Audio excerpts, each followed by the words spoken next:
Good afternoon and happy Friday. From the KUOW newsroom, this is Seattle Now. I'm Paige Browning. Hope you're staying safe and dry today if you can, as we have a lot more flooding news to tell you about. It's Friday, December 12th. The Trump administration has granted Washington State's request for emergency assistance as it deals with disastrous flooding. That unlocks federal funding for property owners who don't have flood insurance. It could be days, if not weeks, before things get back to normal, according to Governor Bob Ferguson. We want to communicate to Washingtonians this situation is extremely unpredictable. And if you have instructions to evacuate, please evacuate. About 100,000 people are still under evacuation orders. Entire roads, farms, and buildings are underwater after torrential flooding on the Skagit and other rivers.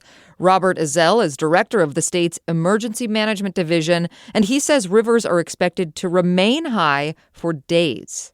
They're not going to drop quickly, and so we need to keep our eyes on what's going on in the situation that we're experiencing. And then coming up, we see more weather coming early next week, which is going to cause rivers to rise again. He says most rivers won't rise to the level we saw this week. People are urged to stay clear of their homes until local officials say it's safe to go back. There have been dozens of rescues. Further north, the flooded Nooksack River near Bellingham has prompted the Lummi Nation to declare a state of emergency. We'll hear more on this in a special report from John Ryan in a few minutes. One of Washington's most famous holiday celebrations has been underway in Leavenworth, but the Christmastown Festival is canceled this weekend because of damage after several days of powerful wind and rain. One resident told the Seattle Times, quote, "It looks like a hurricane came through." Residents say it looks like thousands of trees came down, including some that fell onto houses or power lines. Another tourist destination that's been impacted by flooding is Snoqualmie Falls. And the Snoqualmie Indian tribe is asking people not to come visit right now. The tribe told the Seattle Times that given the roaring floodwaters over the falls, they encourage you to give the falls space. In another impact, widespread flooding has sent Northwest Washington blueberry and dairy farmers scrambling. Northwest Public Broadcasting's Anna King has more. It's estimated more than 1,000 acres of blueberries are underwater in the Skagit Valley. Some plants might die, others might be uprooted by floodwaters. And then there's the drip tape. Most blueberries are irrigated with drip tape or tube. When submerged in floodwaters loaded with sediments, they can get clogged or ruined. That could cost thousands of dollars per acre to replace or fix, berry experts say. Dairy cattle, too, are having a tough time. Many have been moved to higher ground, and the only feed mill in Whatcom County for dairies is flooded out. I'm Anna King.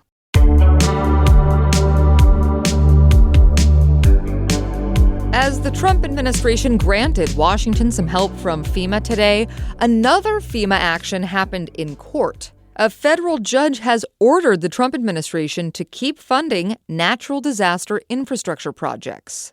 The federal BRIC program requires FEMA to fund things like levee and flood control projects. FEMA suddenly ended that program last year, leaving about 24 Washington projects in limbo. But a federal judge ruled they couldn't cut the congressionally approved funding. We're still following immigration news this week. 2 Seattle public school students face deportation back to Guatemala along with their mother. Casey Martin reports the family's calling on the school district for support. The family came to the U.S. in 2021, seeking asylum. The mom, Darlene, says she was robbed in Guatemala by people who then threatened her life. She spoke on Wednesday through an interpreter. We are very afraid to go back to Guatemala, and that these people will know that we are back and that their threats will be founded. We're only using Darlene's first name since she's concerned about repercussions for her immigration case. Her asylum case has fallen through. She is appealing, but she and her 2 kids in Seattle schools face a deportation deadline this weekend. Her son's 4th grade teacher, Tillman Giebel, says he's seen the boy stressed at school. He's a 10-year-old child of immigrants whose family is currently looking at being torn apart. This is a traumatic and devastating experience for anyone, especially a child. Giebel and Darlene say they want the district to better protect migrant kids. like preventing ICE officers from coming on campus. Casey Martin, KUOW News. Light rail will not run overnight between the Capitol Hill and Stadium stations. Between 11 o'clock tonight and 10 o'clock tomorrow morning, crews are doing work to install new signals in the downtown tunnel. Shuttle buses will run overnight. Washington State University announced their new head football coach today. Kirby Moore signed a 5-year contract to lead the Cougs. Moore, who grew up in Prosser, Washington, spent the last 3 seasons as the offensive coordinator at the University of Missouri. He replaces Jimmy Rogers, who only lasted 1 season at WSU and departed last week for a job with Iowa State. It has been a tough, rainy week. But lights will glisten through the weekend at the holiday events that are still able to proceed. Here are some of the highlights. Watch for boats decked out in holiday lights on Lake Union tomorrow for the yearly Christmas Boat Parade. Hanukkah begins at sundown on Sunday, and to mark it, Chabad North Seattle is putting on their annual menorah lighting at the Northgate Community Center. And for fans of drag and burlesque, Jingle All the Gay is back at the Neptune Theater.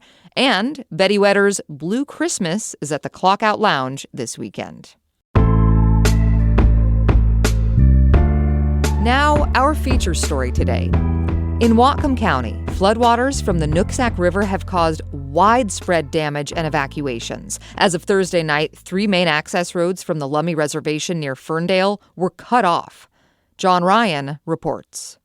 I'm standing on the very swollen banks of the Nooksack River near Ferndale.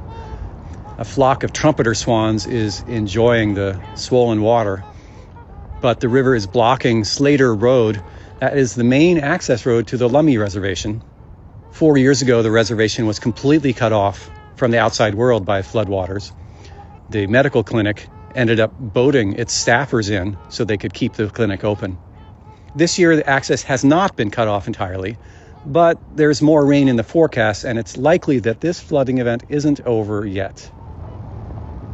Maddie Crerar and her daughter are standing on the asphalt where Slater Road disappears beneath the river. I am going out to Lummi Clinic.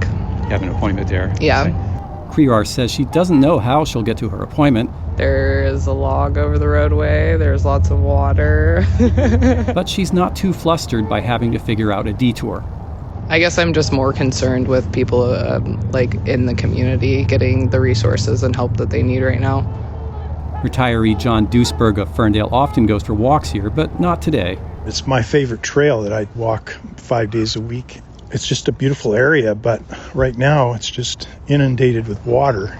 The flat areas near major rivers like this are called floodplains, and flooding there can help absorb a river's overflow before it does much harm. We do need to have areas where water can overflow without damaging homes and, hurting people. Atmospheric rivers and the flooding they can bring are expected to get worse as human pollution keeps warming the global climate. Warmer air can hold and release more moisture. The Lummi Nation declared a flood emergency on Thursday after the Nooksack River cut off most of the reservation's access points. The low-lying reservation is regularly flooded by high river flows and high tides. Lummi officials were in a tribal council meeting Friday and could not be reached for comment, but they say the tribe has made it a priority to elevate Slater Road above the Nooksack River, so the tribe doesn't get cut off again. Reporting from Ferndale, John Ryan, KUOW News. Next week on Seattle Now, we're talking about the small farms affected by Washington's catastrophic flooding. As farmers frantically try to harvest and save what they can, David Rothstein of Seattle's Salmonberry Goods is helping take it off their hands. It's talking with folks that I'm going to see this weekend that are saying, hey, anything you can take, leeks, carrots, or golden beets, we'll be super appreciative. That's what we're going to be able to access right now, and as much as you can take can help. Hear more Monday morning. That's all for today from the KUOW Newsroom in Seattle. Our producer is Andy Hurst with help today from Vaughn Jones. And I'm Paige Browning. Seattle Now and KUOW are members of the NPR network. Stay safe out there and see you next week.